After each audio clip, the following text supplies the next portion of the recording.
Hi everyone, welcome to this interview today with DVARA, a pagan band who sing in the ancient Scythian language. I recently did a remix of their epic track Hafta As, and we will be discussing that and many other fascinating topics, so stay tuned. So welcome Vitaly, also known as Veron, and Galia. How are you both doing today? We are doing very well, thank you, man. I understand it's very hot in your studio. It's 34 degrees Celsius, so it's Wow. really hot. Okay, well I hope you survived the interview. Yeah, it's will okay. Okay, so to start with, Vitaly and Galia, can you tell us a little bit about yourselves, where you're from, and where you live now? We were born in Ukraine and in Russia, and for the last 24 years we live here in France, in Paris. We have our education in Ukraine, but we was meet there. But now we live in Paris. It's our home, so it's like this. So, Veron, you're from Russia, is that correct? Yes, Which yes. part? We are both from two villages. They are nearly 50 kilometers between them, but one is on the Russian side Mhm. and another in the Ukrainian side. So it's just Okay, the same regions, just the same culture. nice. And so, how many years ago did you meet? Oh, lot of years. Yeah. So it was College of Music when we met. Oh, wow. And you've been in Paris how many years did you say? More than 24 years now. 24 years. Okay. And why did you decide to move to Paris? I have some my family members who live in Paris, so we just wanted to move on, and it was some kind of natural decision. Just the life evolved. It was the right move for us at the moment. And how do you feel living in Paris? Do you like it? Yeah, it's a very good city. Yeah. It's our home now. What would you say are some of the positives and the negatives about living in Paris? It's a very ancient city. It's a lot of different scenes from previous centuries. It's a very historical city, very beautiful city. But as all the capitals, I think it's for all capitals in around the world, it's a very speed living style, stressful style of life. But we start to, at least we try to be not really involved in this kind of things, just live our life and have a pleasure to live in such a good city. Excellent. And tell me about where you're from in Russia and Ukraine. What was life like there? Is it like small villages? Yeah, tell us about where you're from in Russia and Ukraine. It's two cities that was near each other's, 50 kilometers between them, and it's the region where was a lot of Scythian villages at the time. A lot of it's one of the biggest centers of the Scythian cultures. Even Herodot, when it mentioned the barbar skis, it says that it comes from our region. So it's our culture, our something surrounding us Nice. from our. What's the name of the region? It's for the Russia, it's Belgrade, Mhm. and for the Ukraine, it's Kharkov. And that was like a center of Scythian culture. One of the centers, Yeah. because Kisa it's not one tribute that was lived in one region after they've moved. No, it's a lot of different tributes Mm. that was reunited. It's in a very large old empire, was occupied the territories from Western Europe, from Bulgaria actual to the Siberia to the China. Yes, it was nomad peoples, so it was a lot of movement, of course, and it's not just one tribu. It's a lot of different things, different peoples, different cultures, but reunited in one huge for the time empire. Yeah. Okay. Wow. And have you ever thought that you would like to move back, or do you see yourself staying in Paris forever? Maybe we don't know Mm. how it will develop. Never say never, I guess. Yeah, Yeah, yeah. yeah. Well, tell us about how you got involved in music and your music careers before you formed DVARA. We are both professional musicians. Galia is a pianist and composer. I'm a guitarist and sound engineer. We making music for all our life, and we made music for living for many years. So it's like this. It's our profession. It's our passion. And you had a band before DVARA as well, didn't you? You sent me a music video before from your Yes, band. there was a lot of different projects in different styles, solo albums for me, for Galia. Nice. So a lot of things happens. But for all the project we are involved, nearly for all of them, we are bring always some kind of traditional music. It doesn't mean it's a classical project, classical music project as for Galia, or something kind of metal music for me. If I play, I always add some kind of traditional music, and we played a lot of different traditional music. Scythian, not only Slavic music, but from the Nordic folk to Asian music to Arabian music, really worldwide things. Excellent. And when did you get the idea to form a band singing in the ancient Scythian language? I think the idea it was for a long time now, but as there were a lot of different projects, a lot of different things, it was no time to start a new project for us. But there was a moment when we see that yes, it's a good moment to start our own project Mm. based on our own roots. So it was something natural for us. It was really a natural move, like natural development of our music careers.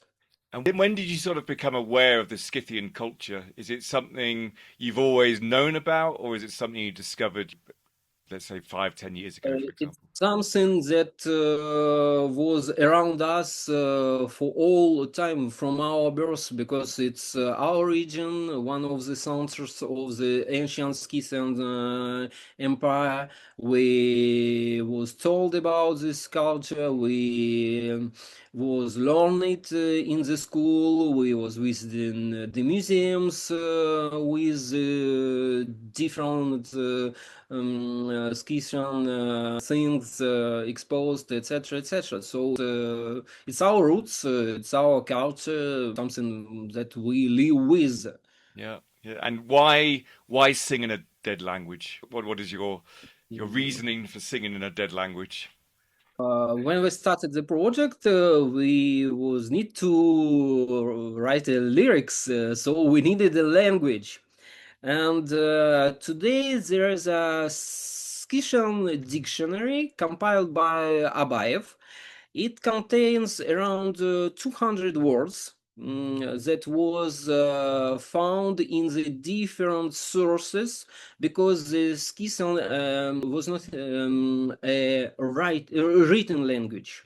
It's just the oral language. So at least for the moment, there is no evidence, no scientific evidence about Scythian writing. So the words that we have today It's a result of a lot of researches from a lot of different scientists, and there are some kind of official dictionary and a lot of debates and theories from which language group Scythian language comes. One of the most ancient theories that it comes from Iranian group of languages, and so the most close language today is the Ossetian language.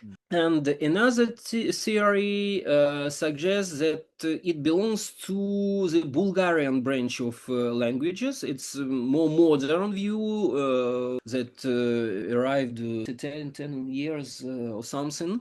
And the one of the Bulgarian, it's not mean Bulgarian language of today. It's Bulgarian group of languages, and one language that is the most close to the Scythian, it's a Chuvash language.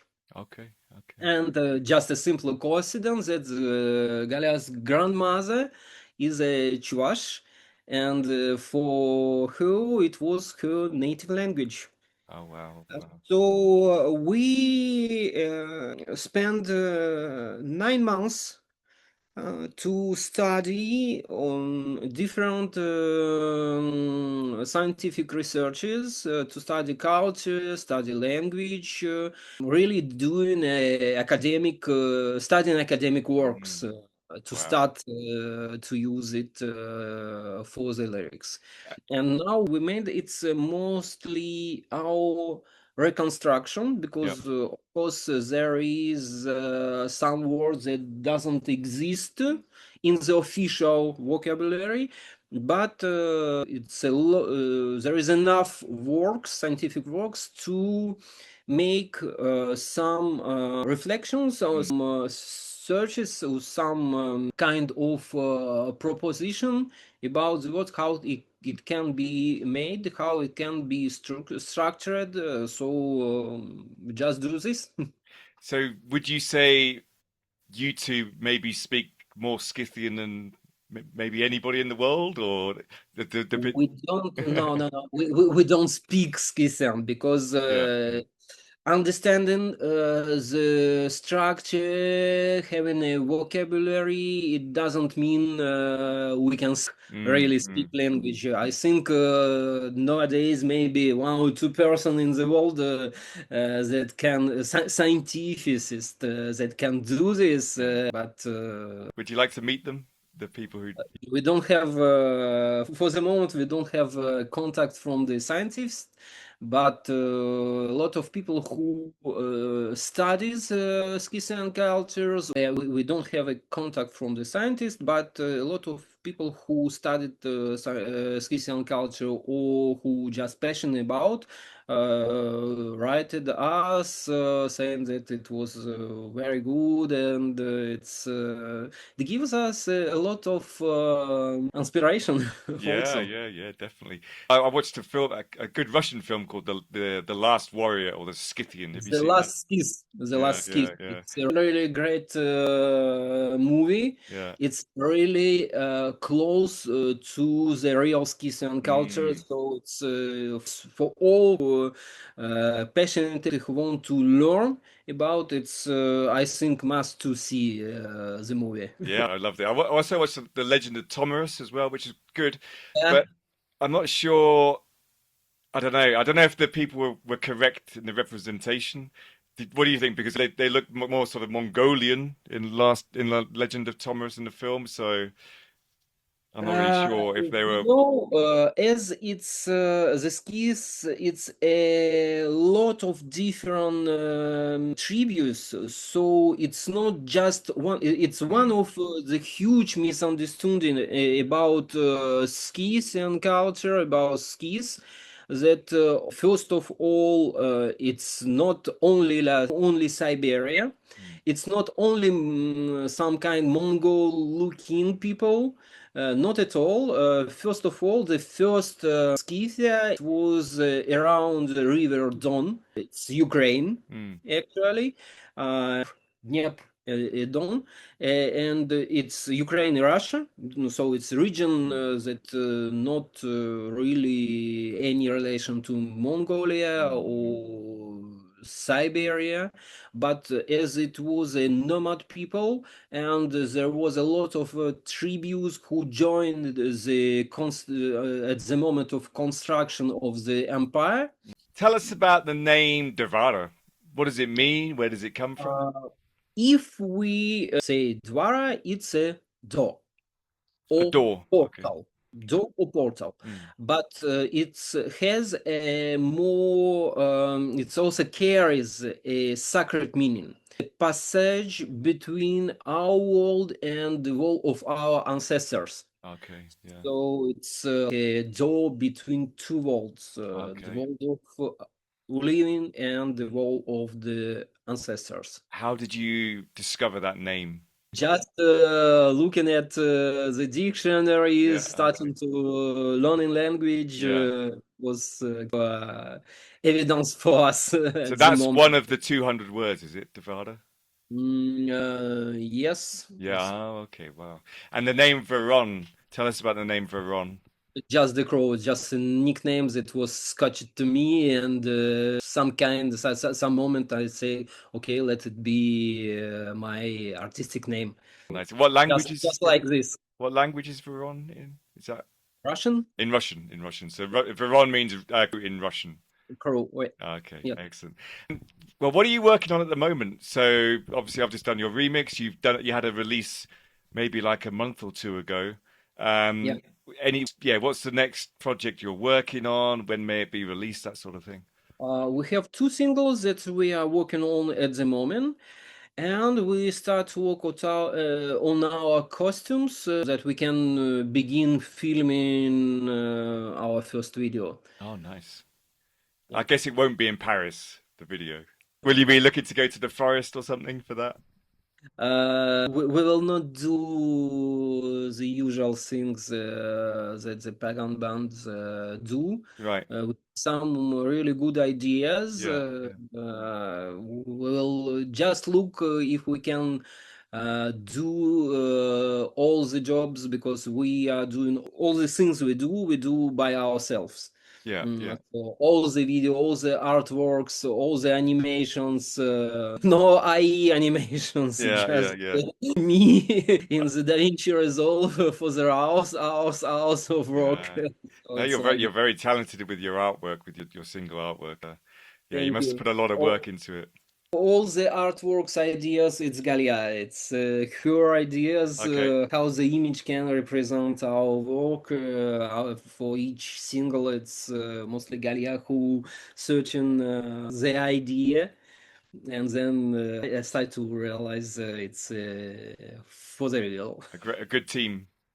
Yeah. Yeah, nice. And do you feel modern audiences are becoming more open to lesser known ancient cultures? Obviously, we've had a lot of Viking stuff, and yeah, do you think people are becoming more open to learning about lesser known cultures like the Scythian culture? I think yes, absolutely, because there's some kind of move towards history in general. Maybe because of the our time we live, was not really stable. A lot of wars, a lot of conflicts, a lot of future. It's for the old people. It's some kind of we don't know what will happen, etc. And I think knowing the roots and going towards the history, it's some kind of element of stability, and some kind of maybe understanding what is a human being and his place in the nature, and it's add help to the people to stabilize them in the world of Yeah, today. I know, I understand. Did you ever worry that people wouldn't understand the concept and the message you were trying to convey? Probably not. As I said, DVARA it's a natural continuation of our music path or our music journey. It's not a commercial project, not a carefully planned strategy, not some kind of vehicle of our ambitions, and it's not a project to achieve some great objectives. It's really simple. It's brings us the joy as a musician, as a human being. I think that's very important, isn't it? It's like doing it for Yeah, the love of it without having some big goal. We're gonna tour every place in the world and have these yeah, yeah, huge yeah, goals. yeah. I think it's Yeah, important. it's cool that we are completely free in our creative exploration, Yeah, fully immersed in the process of writing. That's why I think that at this stage we have so few photographs, no videos. I think we want to enjoy the process of composing music, yeah, discovering the new instruments, searching for the new sounds. We are not rushing to perform our music live or play festivals. It will come at some point. yeah, It will come later. yeah. But right now we are want to enjoy the act of creation Yeah, itself. yeah. I It's mean, these days there's so much pressure with musicians on social media. You got to yeah, post on this, you got to post there. It can be quite yeah. stressful, you know. Yeah. Now we can spend several days just for searching a one sound for a new song from real life instruments. We avoiding the virtual instruments and all the samples. We don't have something against them, but we feel that for this project we want to work exclusively with the live instruments and follow only our own artistic instincts. I think if we need something, we will pass the time that we need to find this. Yeah, yeah. Some Excellent. kind of things like this. And why do you think Scythian culture faded from mainstream historical imagination? Maybe because it's some kind of really ancient history, but there is a lot of many groups, communities that interested in Scythian culture and history. So I don't really think that it's completely wiped off. Mm, It's just maybe a small group of people, but more we advance in the project, more we see the people from around the world that contacting us and saying, I know this Christian culture, I'm passionate about, I know say about Yazata or about Seven Gods or about some kind of things related to the Christian history. So mm. it's something like this. Are there any misconceptions or like misunderstandings about the steppe culture? I think the one most common misconception that the Scythians were purely Asian culture. It's not the Okay. case. Yeah, yeah. The reality Scythian was not a single tribe, but a large collection of tribes united within one ancient state, from Eastern Europe, bordering Greece and Persia at the moment, and up to the China, up to Siberia. And I think another misconception that it's the people associate it's a Siberia because I don't know why, but Scythian is Siberian, but it's was really at the late time Mm. of the Scythian Empire that Siberian tribes was united with Scythian Empire. Ah, okay. What parts of Scythian culture resonate most strongly with modern life, do you think? I think it's alcohol tolerance. Alcohol tolerance. Okay. Yeah. Because even Greeks Mm. complain that the barbarian Scythians drank unfluted wine. Okay. Okay. Right. And the generic research has identified the threat in the ADN Yeah. associated with a high tolerance to the alcohol. Okay. Yeah. But if you will be serious, I think the most impression thing that it's gender equity. Okay. Yeah. Because at this time, if you need to understand that, for example, the Greek women was had no rights, largely confined to the home. The Mm. Scythian women enjoyed a real freedom, Mm. and each third of them was a real warrior. Yeah. Well, yeah, So they had the Amazon women as yeah, well. yeah, Yeah. yes, Some yes. people say that maybe have been a bit of a myth. What do you think about the Not a Amazon myth. women? Yeah, that's what I thought. It's not a myth. Mm. It was highly related to the different cultures, and there is a culture that was turned around man and his central position, but there is a culture that was turned around the woman and the central position of the woman in the Yeah. culture. Yeah. So all it's not just a fiction, and the proof is the Scythian culture, because there the farms the women's decided what they want to do is if they won't be just a woman in the house, etc., or it's want to be a warrior, Mm. and it was the real warriors. Yeah. And then Tomiris as well, probably the most famous of them all. Yeah. Yeah. Yeah. Okay. Is there tension between like the academic history and artistic interpretation, do you think? No, I don't think so. I don't. At least we don't see the tension between the academic Mm. history and artistic interpretation. Academic history is the facts, just academic studies. Artistic interpretation, it's all around the culture, and it's not. At least we don't see this. Yep. Okay. Are there ideas or themes that modern society has lost from ancient culture, do you think? I think let's say we believe the modern society has lost a healthy relationship with the death, Yeah. because in our society we fear the death. All the rituals that was surrounding death are disappearing.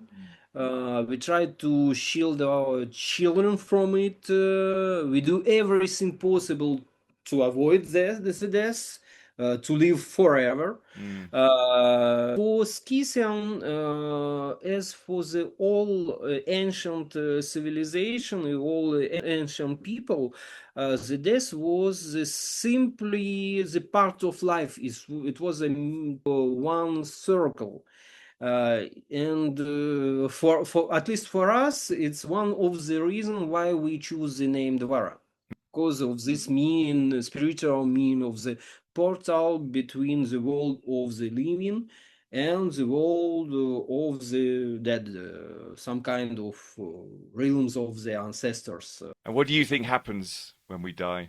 Oh, I don't know. No, no, I don't think anybody really does. If they say they do, that well, yeah, who really knows exactly what happens? Maybe the gods know. Yeah, exactly. And when you perform in a dead language, do you feel like you're preserving history, resurrecting it, or transforming it into something completely new? I think we see our role mostly as inspiring curiosity in Hmm. people who may be unfamiliar with the Scythian culture. That's Okay. all. Yeah. Is there an instrument that immediately creates the Devara atmosphere? of course. Shamanic drums. Since we primarily shamanic and tribal music Yeah. band, the first instrument we record is always as the shamanic drum. The sound, the rhythm is this is the foundation of the new composition. These things shaping both the structure and some sonic identity of the new song. So it's Okay. the first instrument. Yeah. So when you start an idea for a new song, is it always with the drum, basically? Yeah. That's like me when I'm making techno. Always, Like, always this one. oh, it's always Always that this one. Okay. shamanic drum We'll have a listen in a starting from moment. this, and after that we starting to add voices Yeah. to see how it can be how it can develop to the real song. Okay. I always start with the kick drum as well. Making techno is always the kick. Yes, yes, the Yeah. heart. Yeah, exactly. Have you built or modified instruments yourselves? First of all, we constantly searching for the new song, the new sounds. So we creating, modifying instruments. Some of them it's a rescued instrument that I've rebuilt myself, and we experiment with them also. One of the latest experiments we was taking the Kemens, it's a Norse Sea fiddle, and we playing it with this on the sticks with the rubber tips Uh-huh. instead of a bow because Yeah. it's a bowed instrument, Okay. and it gives a completely new sound for these instruments. Okay. Another good example, we was taking the mouse bow, as simple as this one, you know, Oh, okay. Yeah, yeah, a very simple mouse bow, yeah, and we added the resonator to this mouse bow. And it became some kind of a hybrid between berimbau and the mouse bow. yeah. And this gives us a really new sound. We was use it Hafta As or Nava. It was Okay, used okay. in Nava. Wow. We also use a lot of Tibetan ritual instruments Okay, because nice. Yeah. it's really near the, for example, Mm. you know, Oh, wow. Wow, that's an interesting. What's the red thing? That's kind of with yeah. made from the bamboo to Nice, top. nice. Yeah, yeah, Uh, yeah. tribal scenes from the Tibet and so on. We use a lot of instruments like this one, for example, Oh, as simple as this. what is it? It's yes, it's sapel. It's called trishotka in Russian. Uh-huh.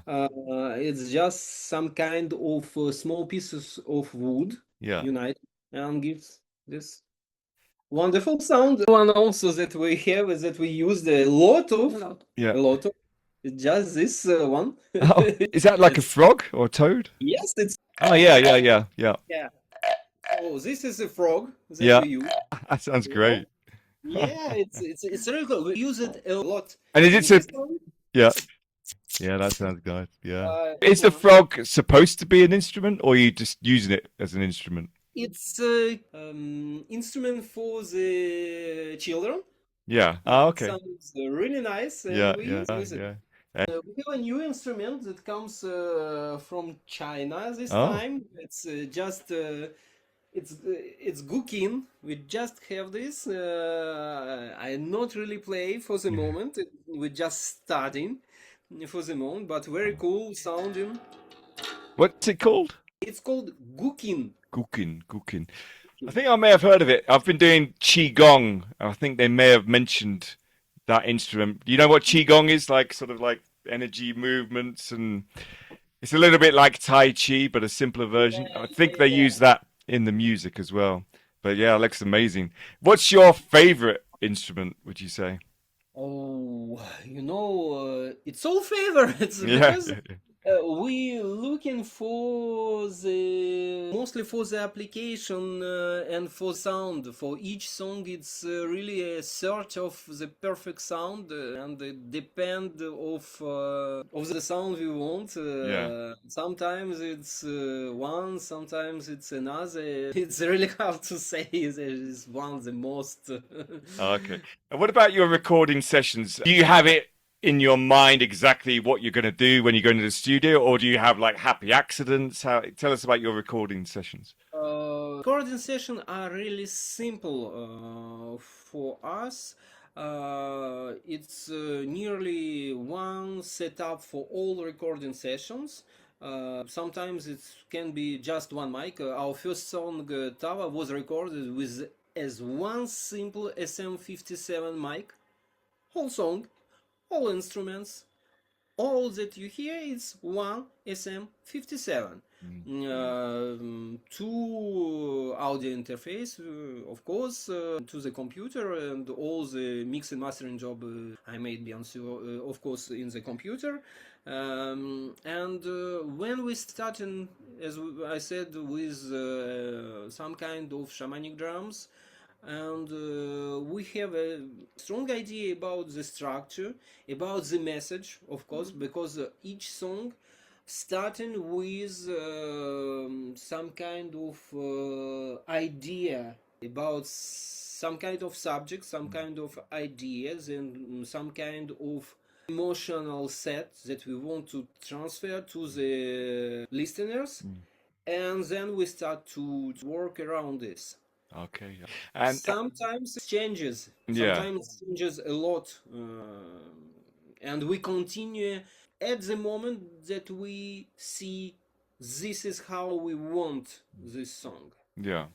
And sometimes it happens really quickly, sometimes it's a very long procedure, it's a very long process, and sometimes we redo the songs until we're really happy Yeah, about. I understand. And how important do you think rhythm is in creating trance states with regards to like shamanism and everything? You got the shamans with the drums and things like that. All music when it used in the real shamanic session, it becomes shamanic music. The moment that the music don't associated with the shamanic ritual, it's just the artistic vision. It's not the real shamanic ritual. What we made, it's kind of both, I think. But firstly, for us, it's some artistic vision, some kind of artistic message, of some kind of message that we want to transfer, and then we starting to build some kind of ritual around this idea. And sometimes it's a real ritual that gives us the idea to work on. So the boss. Okay. And tell us about paganism in 2026. What does it mean to you? Oh, it's a real tough question, size. I think it's really some place for the people. It's kind of representation of an island of stability, something that deeply connected to nature, to the some kind of humanity's place in the nature.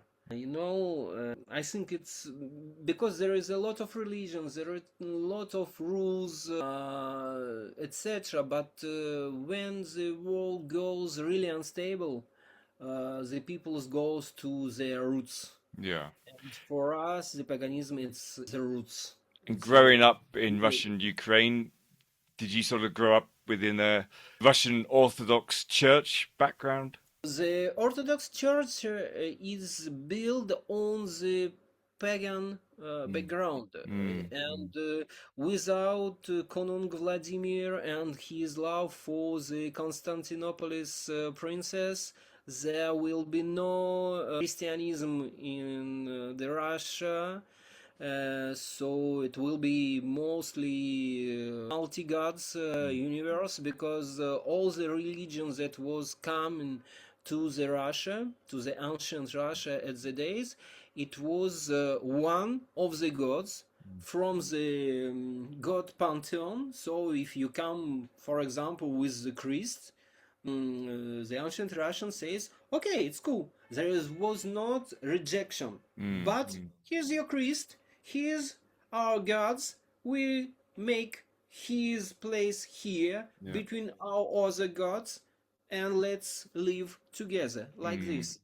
I think that's how it was in the Viking and the Anglo-Saxon Yeah, culture as well. However, but then but then it wasn't so easy to keep your beliefs, because you had like Charlemagne. You know, Charlemagne killed like 4,000 Saxons, beheaded them, for example. So then it became a point where you couldn't, you know, you had to I keep it think it's secret. You know. I think it's some point of the development of the states, the government, let's say like this, it's konung, it's no matter who governed the people, it need some kind of possibilities to rule the people, to have a kind of ability to conduct them the way he need. And when you have a multi-god universe, it's really difficult, because I have, for example, if we can take Nordic gods, I have Thor, I have Odin, I have other gods, I have Freya. If we took Scythian, I have Papai, I have Abiti, etc., etc. So it's really difficult to say your god say you must conduct like this. No? And the multi-god universe was replaced by a uni-god system. Well, exactly. And then As we Jehovah says, I'm a jealous God. You can't have any other gods apart from me. So that tells you that Jehovah, he knows there's other gods. So yes. yeah.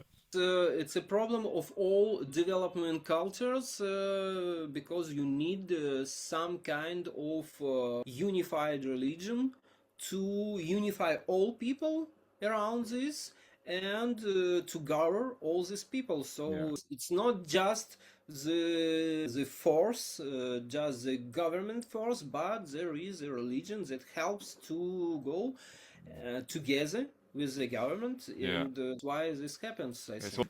All about control. Yeah.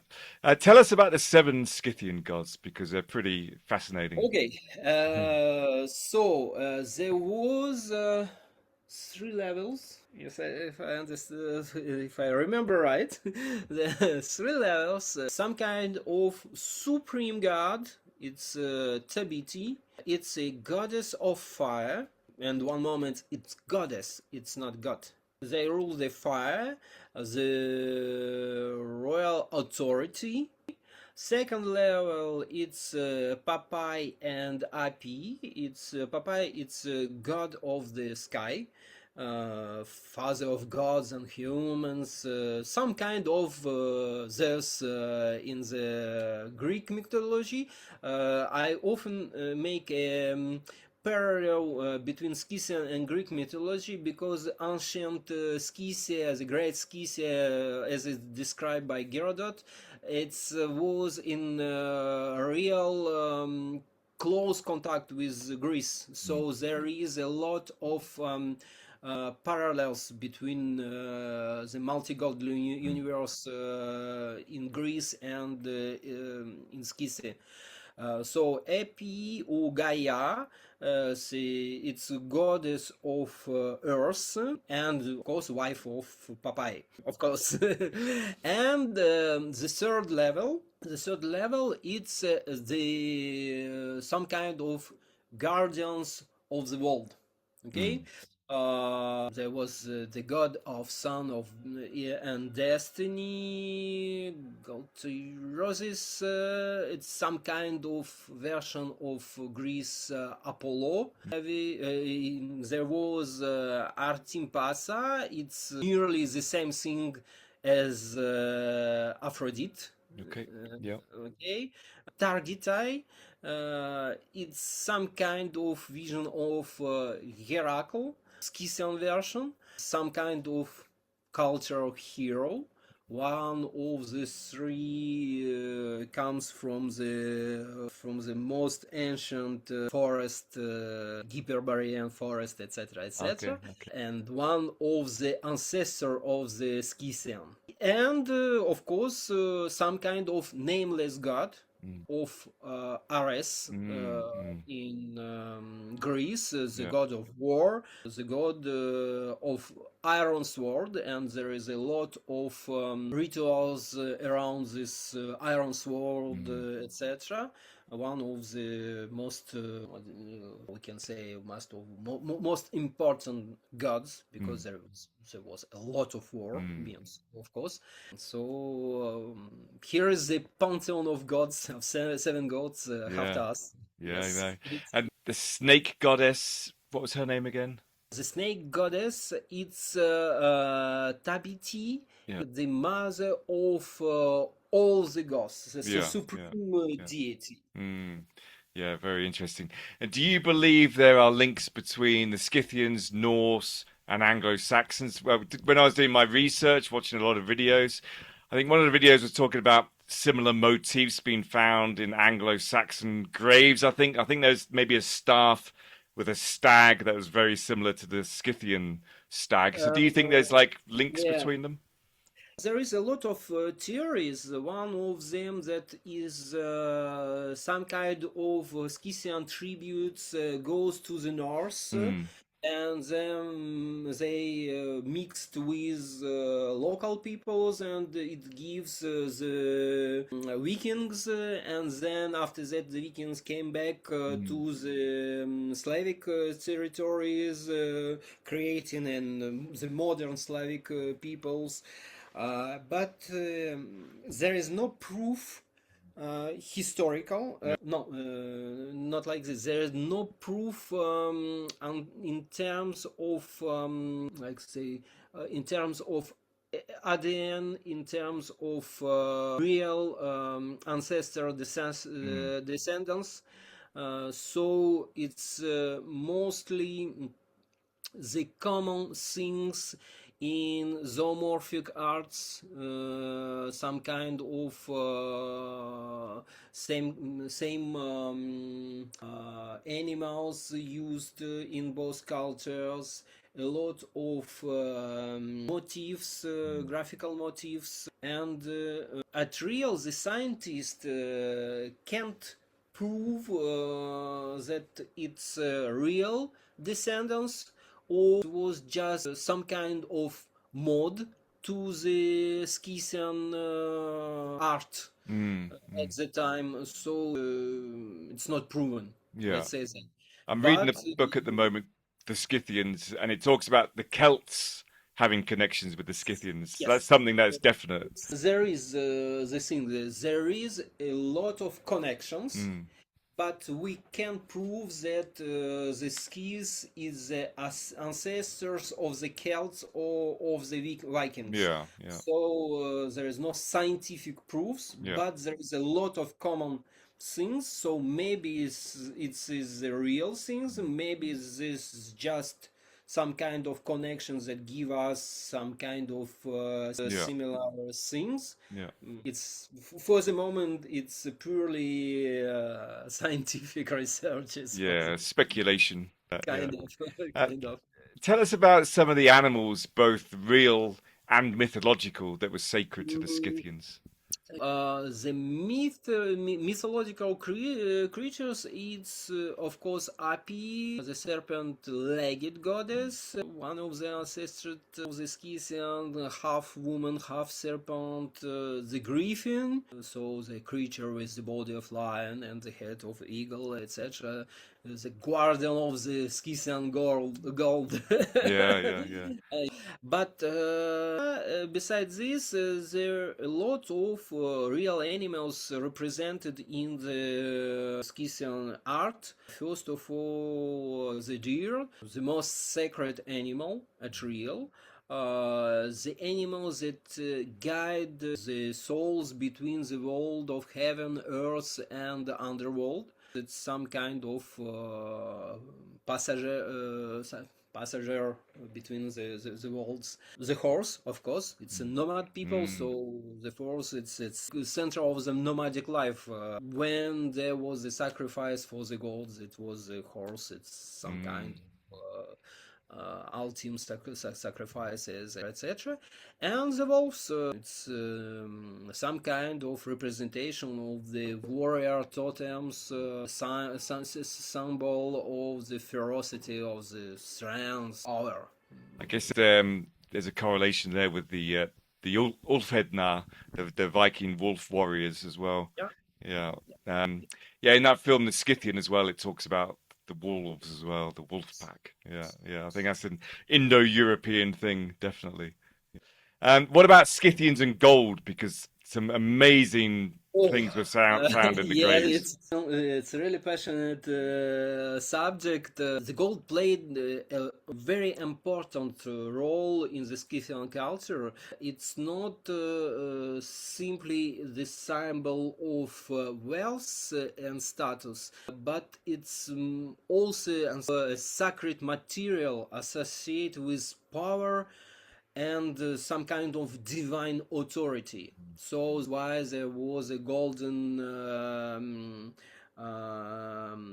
tattoos on the skis. There are a lot of subjects from the Scythian life that was found. A lot of gold artifacts, and it's really great crafting. So shows how much time, passion, and importance was attributed to the gold. Yeah, yeah. And what about Scythian burials? Because they were pretty amazing as well. The Kurgan culture, as we say. Yeah, it's very important things, at least to show all the nobles and the kings, because they was buried with all such of things they might be needed in the further life. Clothing, horses, personal things, all that they might need in the another life. Yeah. Some kind of pharaoh pyramids, some kind of burials, and we find these Scythian territories. It's not only in European part, it's the Asian part, it's in the Altai region, in the Siberia, so it's on all this region. There was the Scythian nomads, the same types of burials. So you had the big burial mounds, and then you also had the Kurgan. How do you say it? Stele? Is that how you say it? The statues. How do you say it? Stella. Stella. Okay, yeah. Stella. Tell us about those because they're pretty amazing as well. Oh, same thing that I think it's some kind of things that we find in nearly all ancient cultures, because we find the same things in Europe, in Asia, in United Kingdom.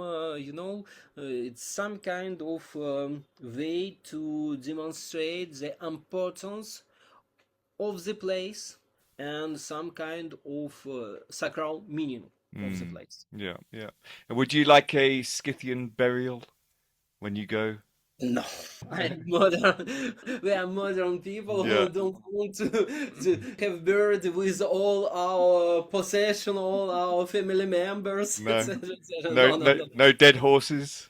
Not in No. courses. Maybe it's some kind of romantic scenes around this, but in practice, no. Okay, okay, I okay. don't think so.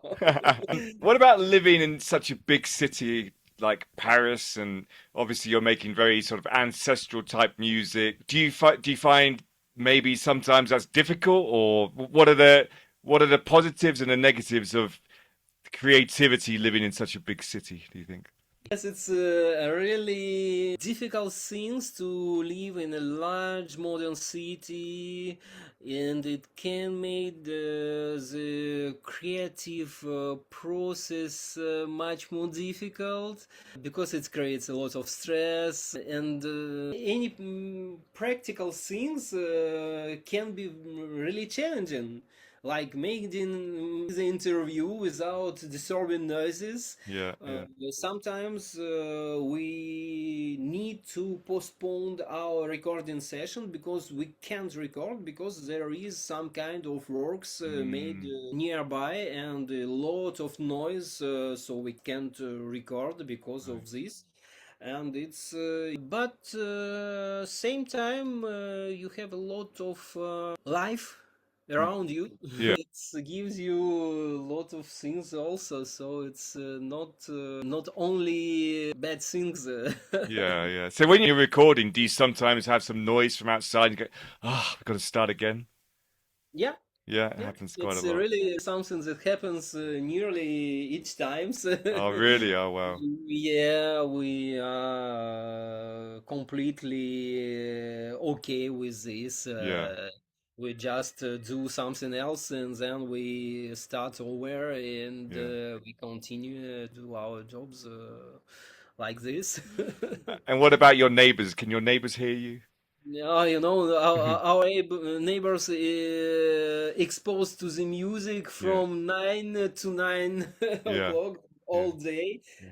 I think they all already trained, Right, okay, very okay. well trained, Yeah. and I don't think we can surprise them.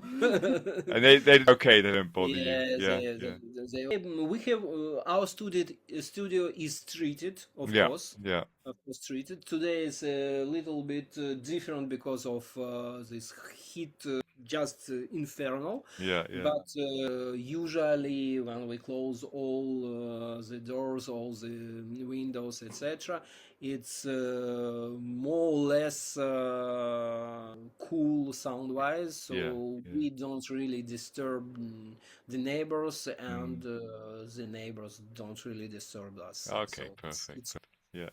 Why do you think ritual folk exploded globally with bands like Heilung and Wadruna? I think this is scenes for pagan music, pagan folk. The people think that the pagan music are necessarily ritual music, but they are not. A ritual can take place without any music at all. But music used with the ritual can become the part of the ritual. Mm. And the groups such as Hilun and Vardruna represent creative interpretations and reflections on the ritual rather than the direct reconstruction of Mm. historic ceremonies. But this kind of things gives a lot of inspiration for the people, a lot of it makes it produce some curiosity to the people to go to their roots, to Yeah. go to their history, Mm. and this is a really great thing. Yeah, yeah. And what instrument do you feel sounds the most ancient? The, Well, yeah, yeah, yeah, the human voice. the Yeah, voice and the percussion, it's the most ancient thing that we use. yeah. Most other instruments essentially the attempts to imitate or extend on some kind our voice, the human voice. And the percussion, it's like someone who walks, who your heart is beating, It's kind of these things. So it's really like this. At least we think so. And what separates genuine cultural exploration from like jumping on the bandwagon and just following the latest trend, do you think? You know, the trends, it's not really bad things because it gives, it's one more time, it kind of stimulates peoples to go towards something. But when the bands do things just become because it's a popular things. I think all the people's the publics are not dumb. They see this and it becomes evident at some point. So there is a groups, there is a bands who doing this because it's some kind of their roots, of their vision of the things, and some bands just want to use the moment to do some kind of things. But with some time passed, it becomes really evident. Yeah. And the bands who stays, this is the bands who do real things. I mean, and from the heart, I guess, with the Yes. passion, definitely. And do you think social media is helping or hurting folk music? A lot of folk bands put in a really hard work to developing their social media community, etc. We are not at this point for the moment, at least. So maybe it works for them. I don't know. Maybe we will see this in the future. It's a lot of work, isn't it? It's like, for me, the most important thing is the music. But yeah, in this day and age where people have such short attention spans, there's all this pressure to post Instagram stories, reels, TikTok, and it can be pretty stressful. I think it's the result of our life that don't leave a lot of time for the people to think about, to have time to listen, really listen the music. This is the world we live in, so that's how it's going. Yeah, But I always have a hope that someday each person at some point, at some day, it stop, it says, what I doing here? Why I living here? yeah, What I want, and it's starting to listen. yeah. Yeah, it seems Yeah. like people today are chasing the likes, chasing the validation, and people are losing authenticity and just chasing attention. It seems a lot of the time. Yeah, This is one of the reason why we not too involved in the presentation. Let's see the photos, the reels. We are really want to concentrate on the music, yeah, on the real stuff. All other things, yeah, we understand that it's important to the band, to the development of the band. But for us, the most important thing is the music. It's the yeah, creation process. definitely. And what made you interested in having your music remixed? Oh, you know, the thing is when you doing the music, you are in this music, and we were very interested to hearing how an in person, another artist, would interpret our music. It's really cool things to have a look how another person, another artist transform it. Yeah, yeah.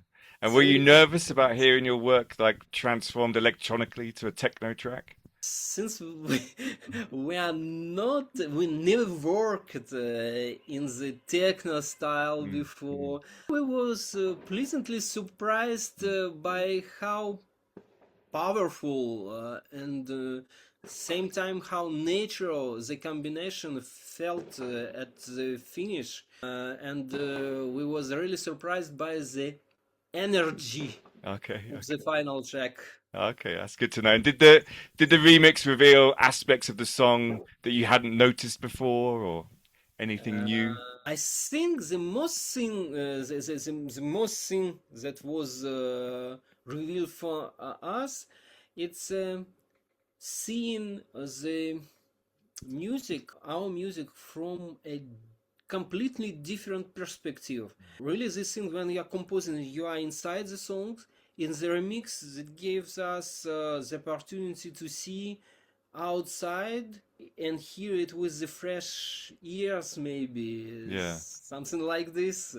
Yeah, it was a joy to work on. It took me a long time actually because there were so many elements that I loved in the track, and obviously when you're remixing, you're adding things yourselves. It was very difficult for me to decide what to take out, so it took me a Yeah, long time. I understand really well, and it was very exciting to hear our music in an electronic form Yeah, for the first time. We hear this for the first time. We're doing this for the first time, yeah, and it was a really exciting process. And yeah. it was the result. It was very great, and Okay, we are very happy with it. that's a relief to know.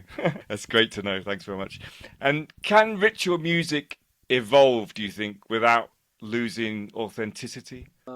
I think that it's always some kind of course, music when it used in a ritual, it involves with the ritual. Mm. So how when it used outside the real ritual context, it became the artistic interpretation.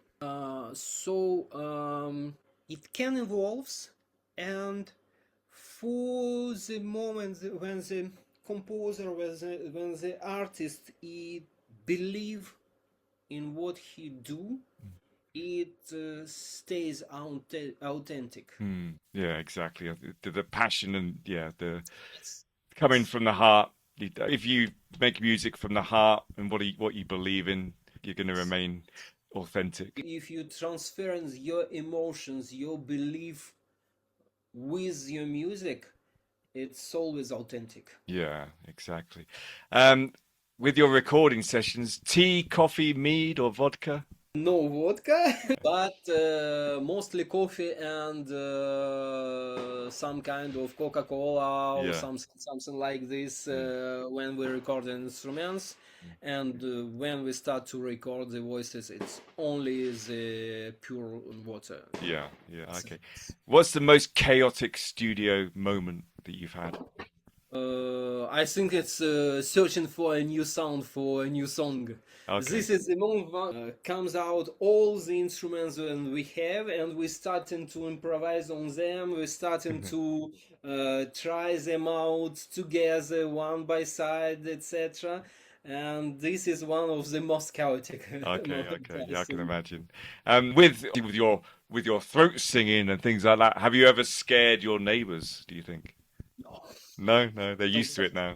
We are really well. Our studio is built from the moment when we bought our apartments. We was known that there will be our studio, Yeah, and it was built from the scratch yeah, to have a good installation, yeah. so our neighbors don't really hear a lot of things. Okay. At least the vocals, etc. I don't think so. Mm, Maybe when we start to record the percussion, yes, it's yeah. really loud. Okay, okay.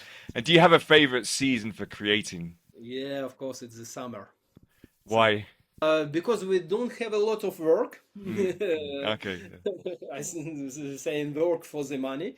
So you mean Uh, like because Galia's a teacher? Is that correct? Yeah. we are both. We are Yeah. teaching. We are doing a lot of project, not only for commercials, but Mm. commercial project in large sense. I'm doing a lot of mix mastering jobs, etc. I think the summer is the most peaceful season for us, and we can really concentrate on the artistic work and do our things really, really relaxed.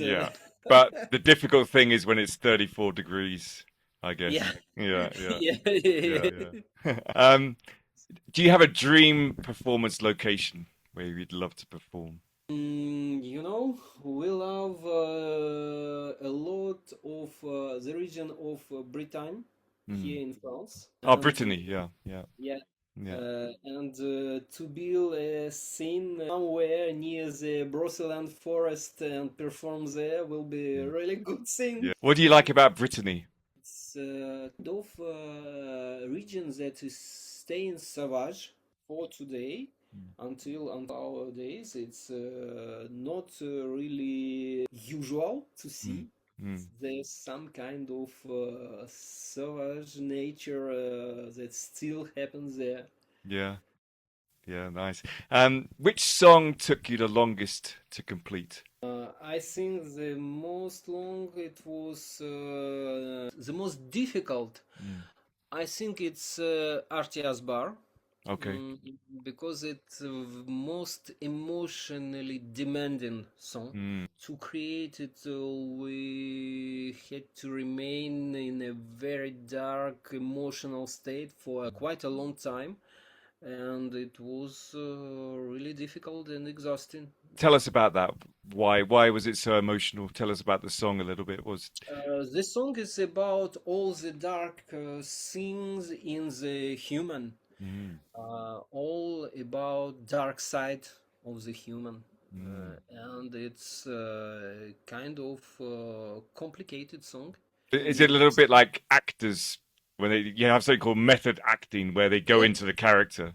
Did you sort of go into that character of darkness for the song? Absolutely. Each song, we are fully in the song. We are living the song with all the emotions, all the things that happens in the song. We live in. Okay. Yeah. Wow. So how long did that take you from the idea to finishing the song? Depends on the song. It's not really same thing for each song. It can be done with several weeks, and it can take us several months. For example, now it took us 6 months to do this song. We are 2 times we are nearly finished this song, and after listening for the finished result, we are just kept several measures from the song and starting rebuilding over. Okay, yeah. Because we have the idea and we not stopping until we think the idea is perfectly transmitted to the music. Yeah. And if we need to redo the song several times, we will do this. And for the moment, we have this possibility, and it's really cool thing for us. Yeah. Do you find it frustrating sometimes, like having to do it over again and recording? Do you get a little bit frustrated? Not at all, because as I said, each song is some kind of idea.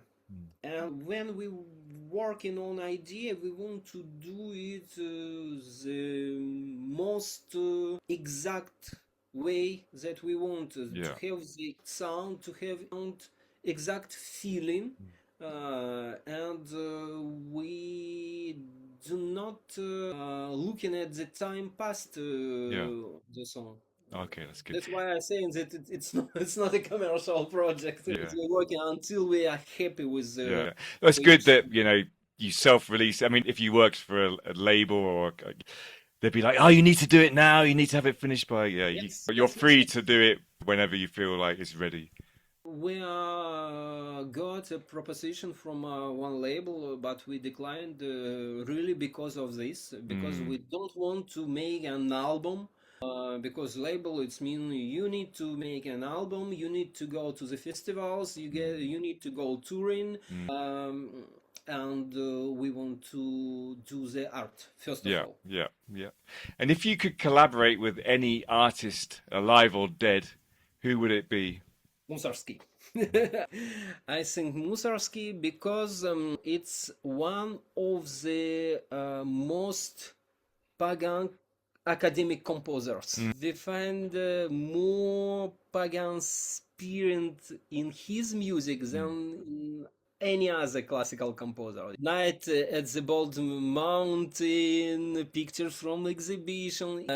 It's speaking about the witches, Sabbath, pagan supernatural forces. Yeah.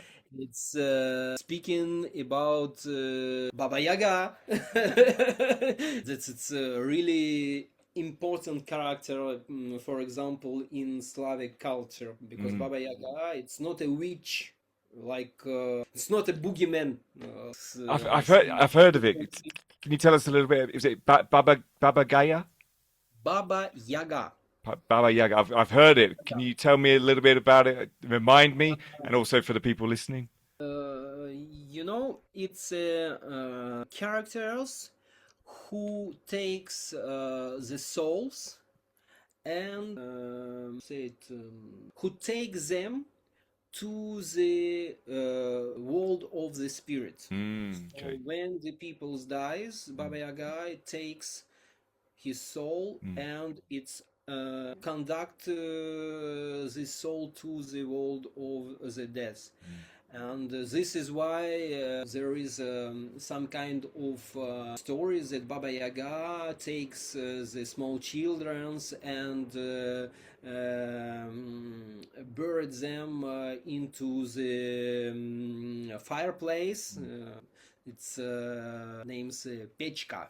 Okay. It's some kind of fur, but it's some kind of small history for the child to good comportment, to be nice, to be aware of something, because as you know, in the ancient times, the children unfortunately dying a lot, and Baba Yaga, it was the personage who takes the spirits of the children and took them to the world of the spirits. Okay. So it's some kind of, and the Pechka, it was the passage from our world to the world of the dead.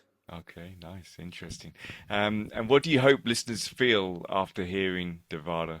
I think the listeners, as we also want to take pleasure when they listen to music. So if the listeners have a pleasure to listen to our music, it will be really nice, really good for us. It's all that we want. So, what legacy would you like to leave?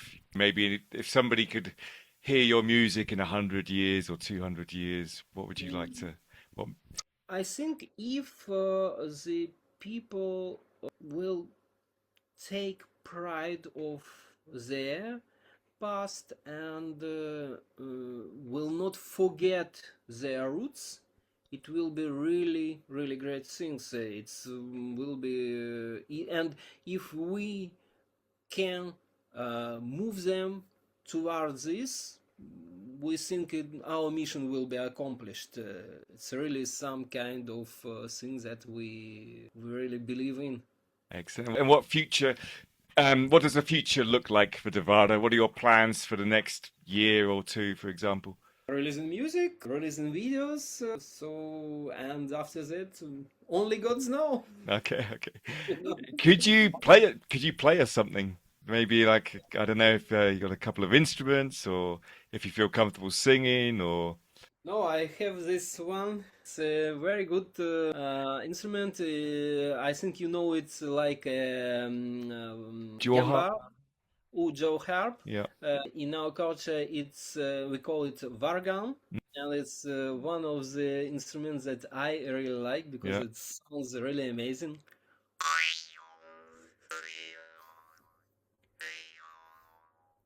Yeah. one of the instruments that I really like to play. Yeah, yeah, no, Very so simple, very roots like. yeah, yeah, yeah. No, I love it as well. I use it a lot, the jaw harp, definitely. Yeah. Yeah. And finally, where can fans find you on the internet?